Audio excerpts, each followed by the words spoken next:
আজকে রাতে আসার উদ্দেশ্য হচ্ছে আমরা মামাদেরকে দেখতে আসছি। আপনারা জানেন বাংলাদেশ ইসলামী ছাত্র শিবির একটি দায়িত্বশীল সংগঠন। সেই জায়গা থেকে আমরা মামাদের শুধুমাত্র দেখার জন্য আসছি। দেখার সময় আমরা মানুষ যেমন মেহমানের বাসায় গেলে কিছু উপহার সামগ্রী নিয়ে যাই, আমরাও চেষ্টা করছি কিছু উপহার সামগ্রী নিয়ে আসার জন্য, এটুকুই। আর পাশাপাশি আমরা চেষ্টা করছি, আমরা বিভিন্ন হলগুলোতে আমাদের যেই ফার্স্ট এইড বক্স আছে সেই বক্সগুলো আমরা বিতরণ করছি কিছুদিন আগেও। তো সেইখানে আমরা আমাদের আরও বেশি কিছু ঔষধ যেগুলো প্রয়োজন হয় অতিরিক্ত পানির সময় বা বন্যার সময়, বিশেষ করে স্যালাইন সহ পানিবাহিত রোগ থেকে বাঁচার জন্য যেগুলো আছে আমরা সেগুলো আবার দেওয়ার চেষ্টা চালাচ্ছি। এবং আমরা কিছু শুকনো খাবারও মজুত করছি, পরবর্তীতে সময়গুলোতে যদি আরও বেশি অবস্থা ভয়াবহ হয় সেই সময় আমরা ইনশাল্লাহ এগুলা ডিস্ট্রিবিউট করব।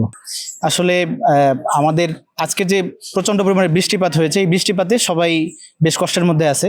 তো আমরা আমাদের পক্ষ থেকে প্রাথমিকভাবে আমাদের কলেজ প্রশাসনের সাথে কথা বলেছি। কলেজ প্রশাসন এই ব্যাপারে সর্বাত্মক প্রচেষ্টা চালাচ্ছে এবং আগামীকালকেও তারা আমাদের কর্মকর্তাবৃন্দের সাথে কথা বলে ব্যবস্থা গ্রহণ করবে।